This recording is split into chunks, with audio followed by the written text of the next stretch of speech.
संविधान बचेगा तो हक और अधिकार बचेगा, संविधान बचेगा तो सम्मान बचेगा, संविधान बचेगा तो हमारे बराबरी का अधिकार बचेगा। और आने वाली पीढ़ियां, अगर संविधान नहीं रहेगा तो गुलाम पैदा होंगी, और संविधान बचेगा तो वो इस देश के हुक्मरान पैदा होंगी। ये बात गांव-गांव पहुंचाना हमारी जिम्मेदारी है।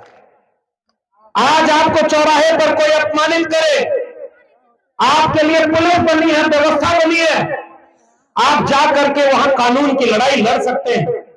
यह अधिकार बाबा साहब के संविधान ने दिया है।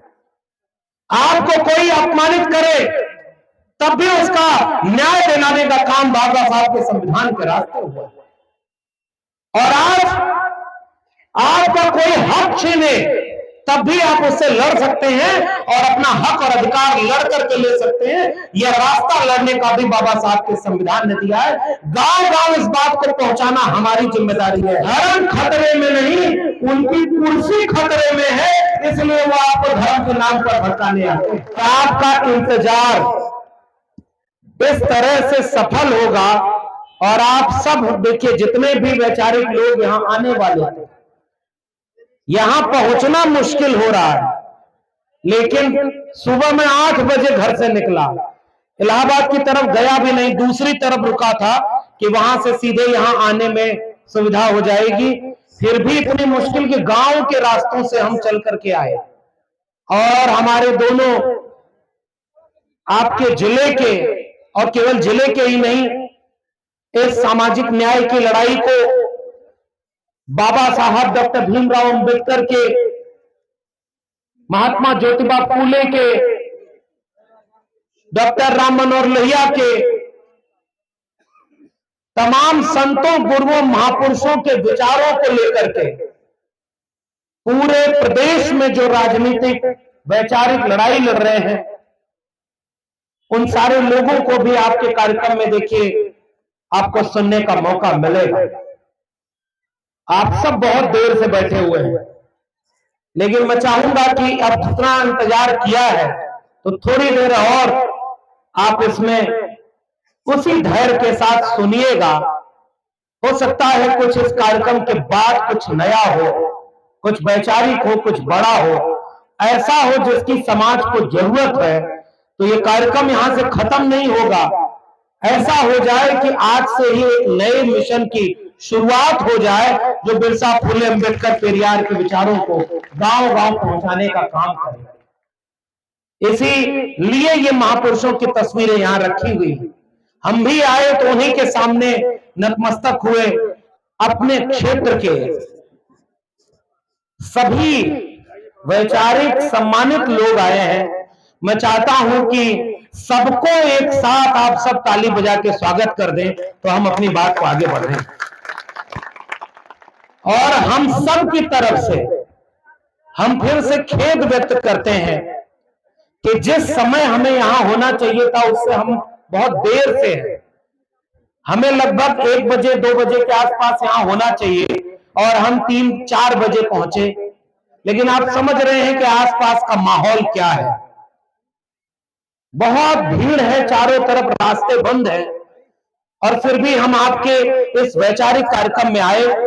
तो अब इस कार्यक्रम को यहां से इस रूप में आगे बढ़ाया जाए कि इस कार्यक्रम के करने का जो मकसद है,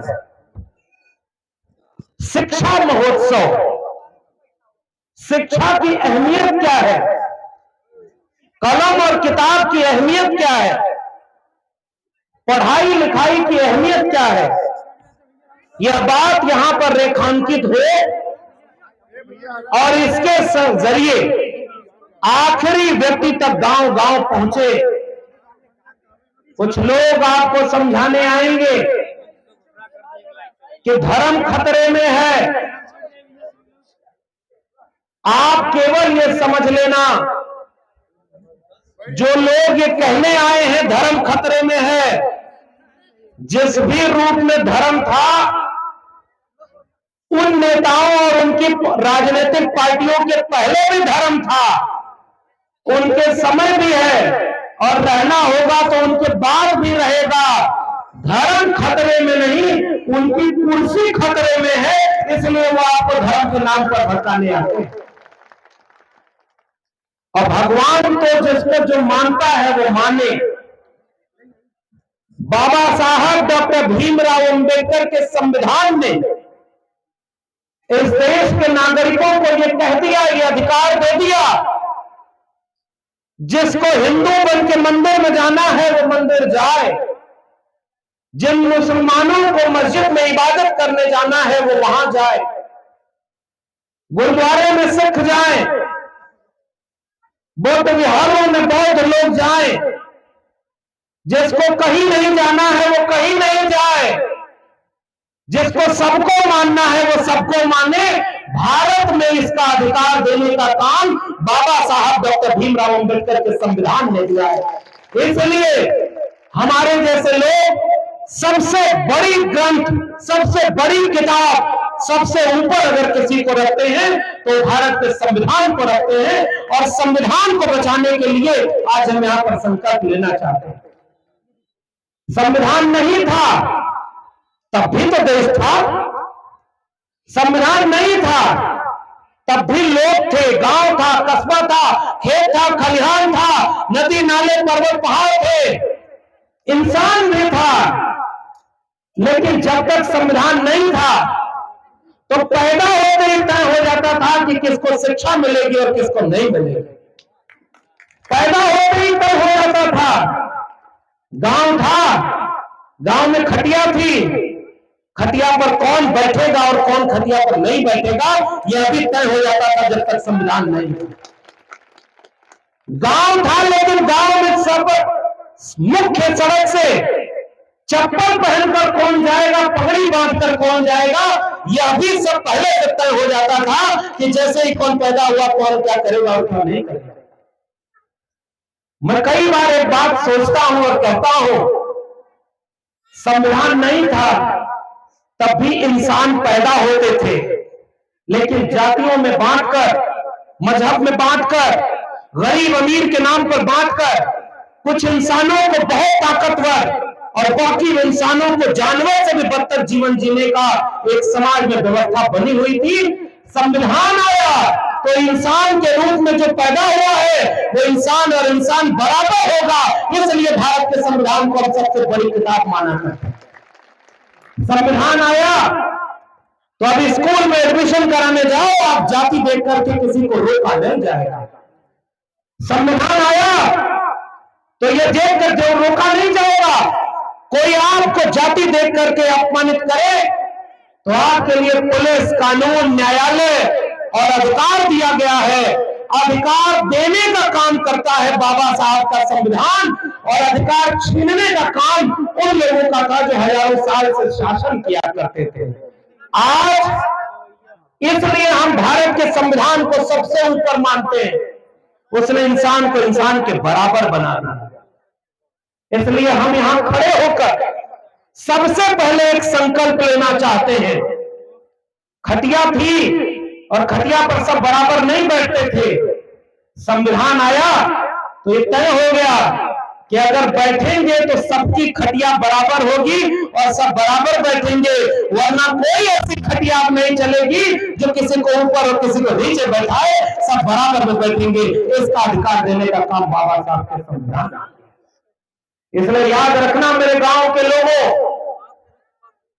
खेत खलिहान में मेहनत करने वाले मेरे लोगों, भूल मत जाना कि बाबा साहब के संविधान ने क्या दिया है। आज आपको चौराहे पर कोई अपमानित करे, आपके लिए पुलिस बनी है, व्यवस्था बनी है, आप जा करके वहां कानून की लड़ाई लड़ सकते हैं। यह अधिकार बाबा साहब के संविधान ने दिया है। आपको कोई अपमानित करे तब भी उसका न्याय दिलाने का काम बाबा साहब के संविधान के रास्ते हुआ। और आज आपका कोई हक छीने तब भी आप उससे लड़ सकते हैं और अपना हक और अधिकार लड़ करके ले सकते हैं। यह रास्ता लड़ने का भी बाबा साहब के संविधान ने दिया है। गांव गांव इस बात को पहुंचाना हमारी जिम्मेदारी है। संविधान बचेगा तो हक और अधिकार बचेगा, संविधान बचेगा तो सम्मान बचेगा, संविधान बचेगा तो हमारे बराबरी का अधिकार बचेगा, और आने वाली पीढ़ियां, अगर संविधान नहीं रहेगा तो गुलाम पैदा होंगी, और संविधान बचेगा तो वो इस देश के हुक्मरान पैदा होंगी। ये बात गांव गांव पहुंचाना हमारी जिम्मेदारी है। और एक बात सोचना, ये वैचारिक कार्यक्रम है, ये एक व्यक्ति का कार्यक्रम नहीं है। फिर भी जब यहां खड़े होकर अजय मोहन ने कहा कि इस कार्यक्रम के आयोजन के पहले इस इलाके के कुछ मनमढ़ लोगों ने लाठी और डंडे से इन्हें पीटा, मैं ये सुन के जान के आज सोचता हूं कि संविधान के 75 साल मनाए जा रहे हैं, और उत्तर प्रदेश के इलाहाबाद के एक गांव और एक ब्लॉक में समाज के लिए काम करने वाले अजय मोहन कुशवाहा को कोई लाठी डंडे से पीटे। मुझे नहीं पता कि इससे आपको क्या महसूस हुआ होगा। मुझे यही महसूस हुआ कि लगता है जितने महापुरुषों की तस्वीर यहां लगी है, अभी इनके सपनों का भारत नहीं बन पाया है। अगर इनके सपनों का भारत बना होता तो ये लाठी अजय मोहन कुशवाहा के ऊपर नहीं थे। इन्होंने तो शायद अभी तक कोई चुनाव भी नहीं लड़ा है, समाज के लिए काम करने की कोशिश कर रहे हैं। और जब उनके पिताजी बोल रहे थे तो मुझे लग रहा था कि कितना सुलझा हुआ एक व्यक्ति संघर्ष करके जो अपने बच्चों को पढ़ाए, गरीबी को अपनी बाधा पे बेड़ी न माने, उन्होंने एक वैचारिक विरासत अपने अगले पुत्र को सौंपी है। मैं आज केवल अजय मोहन कुशवाहा जी और पिताजी को केवल यह कहना चाहता हूं कि हमारे जितने महापुरुषों की तस्वीर लगी और हमारे हजारों साल के जितने पुराने महापुरुष रहे, ऐसे जाने कितने कुर्बानी, ऐसा जाने कितने संघर्ष करना पड़ा, बहुत अपमान सहना पड़ा, बहुत जलील होना पड़ा, बहुत अधिकार छीने गए। इनमें से कोई भी न डरने वाला था न झुकने वाला था, अब अधिकार के लिए लड़ने वाले लोग थे। इसलिए आप जो लड़ाई लड़ रहे हैं, उस लड़ाई में हम भी अपना स्वर मिलाना चाहते हैं।